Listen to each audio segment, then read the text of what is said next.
Welcome to Equity Stories with Inderes. In this video, we're going to go through the equity story of Smart Eye with the company CEO Martin Krantz. Martin, welcome. Thank you.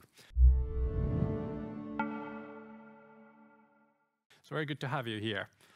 For those of the viewers who don't know Smart Eye, can you briefly explain what the company and its business is all about?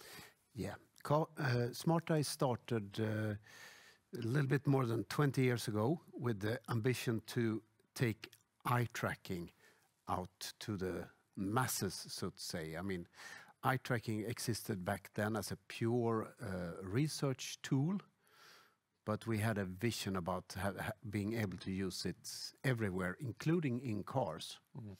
But after just a few years into the Smart Eye's existence, we gravitated towards the automotive industry. So I say it's been our main industry vertical since 2002, automotive. So it's a long time now.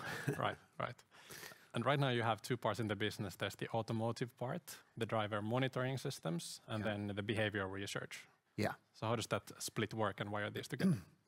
Yeah, so we're still, I mean, when we started the company over 20 years ago, we started to make products that we sold to researchers, including automotive researchers, to measure gaze, always remotely. We never ever did any head-mounted eye tracking. So this was always non-contact eye tracking.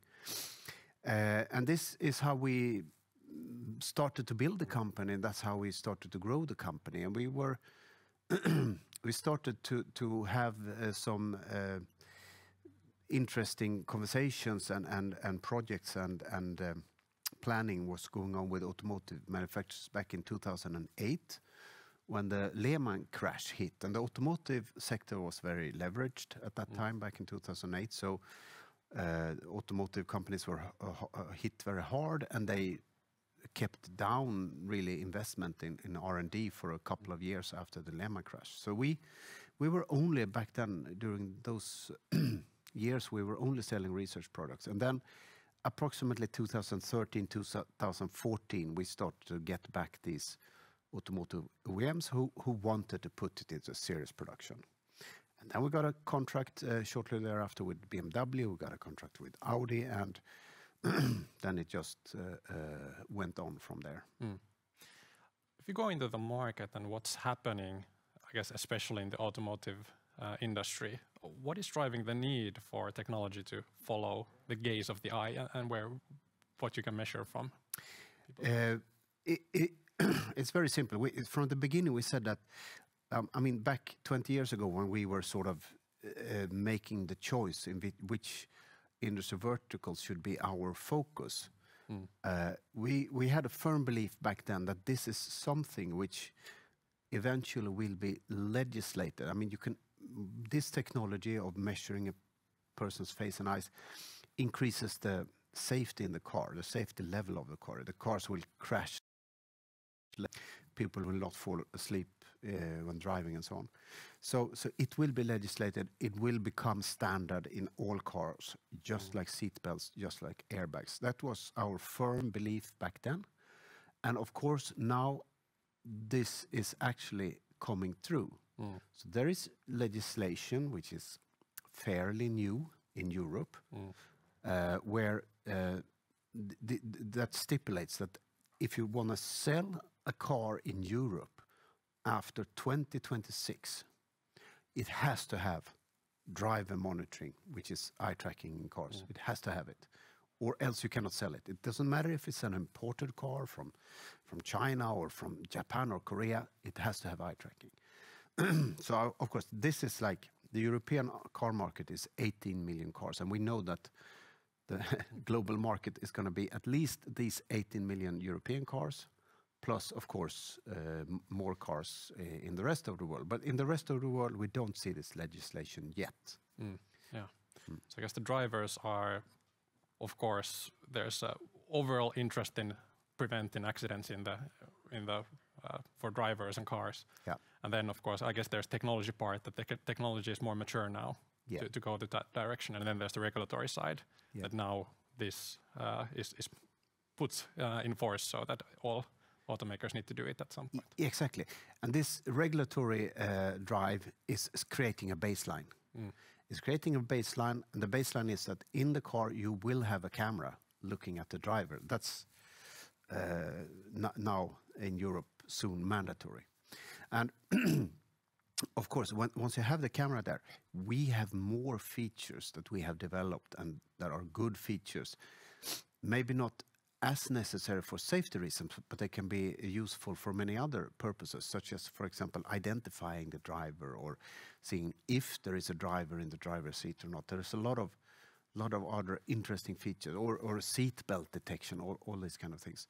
So it creates an upsell potential for us that the legislation is the baseline, and if we can have interesting features, we can sell more to the same customers. So we're super happy about this situation. Before we go to Smart Eye's advantages in this market, I guess it's to be clear, the market is in an early stage growth phase. Yeah.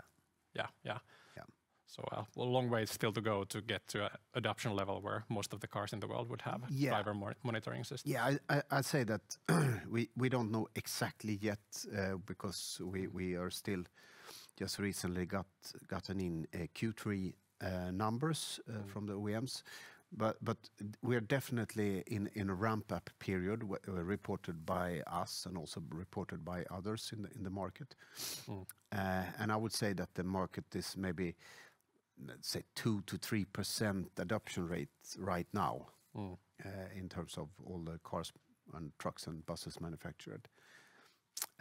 But we expect that to probably double for the next year, and we see 2026. We see that the rock bottom baseline is going to be all these European cars sold in Europe. Yeah, just based on the regulation, right? Yeah. If we think of the market, of course, it sounds very attractive. There's a big growth ahead. The drivers are quite clear.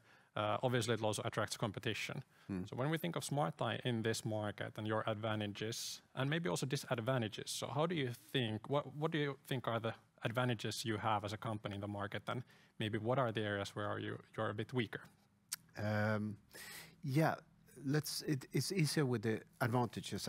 I think it's we have a very mature technology. It has matured for a very long time. First in the research lab, transitioned into cars. We've been in production since 2018. We have well over 1 million cars on the road with our software inside. So this we know what we're doing. I mean, we have this stable, tested, hardened product. Then another advantage for us is that we have always been quite quick in terms of grasping, understanding, and acting upon opportunities, possibilities, and trends in the market. So I would say we have a very impressive feature list. When we go to an OEM, we can offer a lot of functionality, and quite often we can offer functionality that our competitors still don't have quite yet. So we can keep one step or half a step ahead of the competition in terms of this. So that's another advantage, I think. And then the market, I mean, things changes and shifts in the automotive industry. They're not very fast. They go quite slow. But there is a shift now going that let's say that the regulation is about driver monitoring. Driver monitoring is having a camera filming the face, basically, of the driver and doing detailed analysis about the face of the driver. Something which is called cabin monitoring is also coming into cars, but let's say one step behind driver monitoring. And cabin monitoring is to adding, either you have other types of cameras with more wide-angle lenses that cover the whole interior, or quite often you put in several cameras inside of the car and monitor everything that goes on inside of the car. And you do analysis of everything, not just the driver's face. And here we merged with, we acquired basically two different companies back in 2021. First, we acquired the American company Affectiva, and then the Danish company iMotions.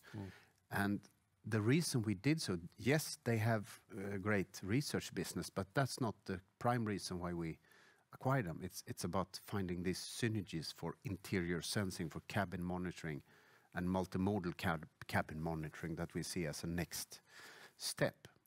But why is that then important? Well, it's important because we can, as a thought leader, go to our customers and talk about what's going to come in the next generation and have a strong offering what is very much needed today.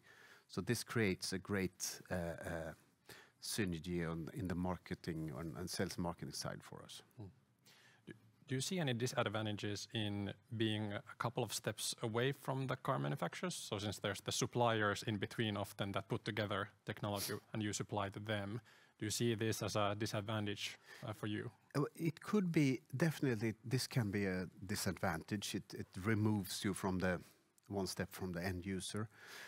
But at the same time, there's like an industry-wide change. I mean, cars are becoming electrical, and cars are also becoming supercomputers. These are two parallel technology streams that go on at the same time in the automotive world. And this supercomputer, car as a supercomputer kind of stream, one part of that trend is actually that the car OEMs are looking for software tier ones for specialized regions of the car.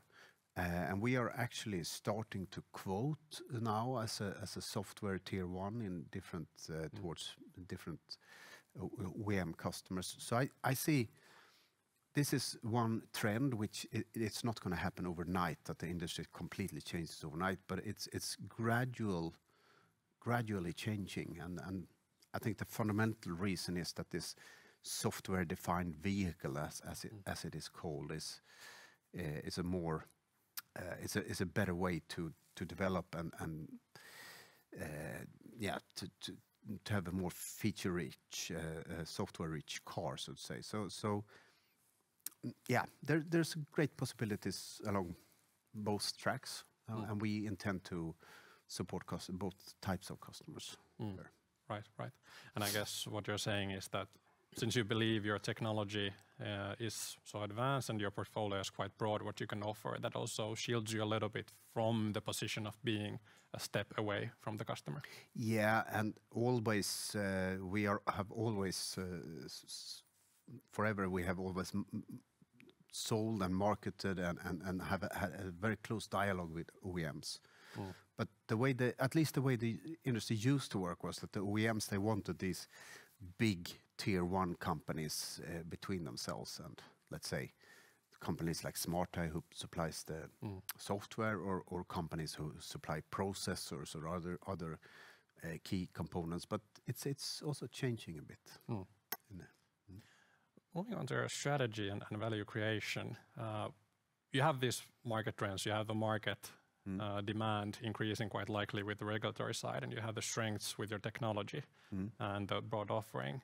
How are you trying to leverage this to benefit now from the good position you see SmartEye in? I strongly believe when you look at technological niche sectors such as we are occupying this driver monitoring, cabin monitoring niche here. And when you see these kind of niches, they are typically not, they're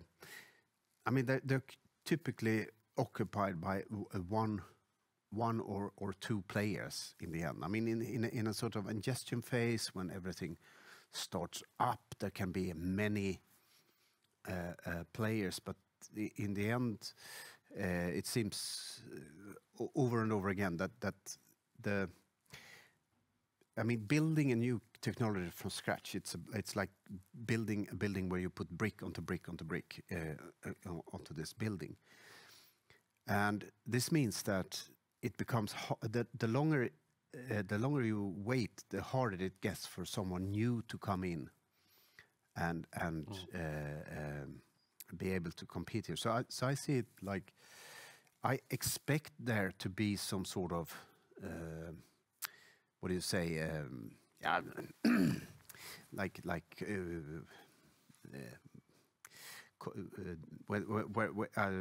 the companies will merge and companies will become bought and so on. So Consolidation. Consolidation, thank you. That's what I'm looking for. Yeah. I believe there will be consolidation in this DMS market, just like you can see also in a lot of technology niche markets in the past.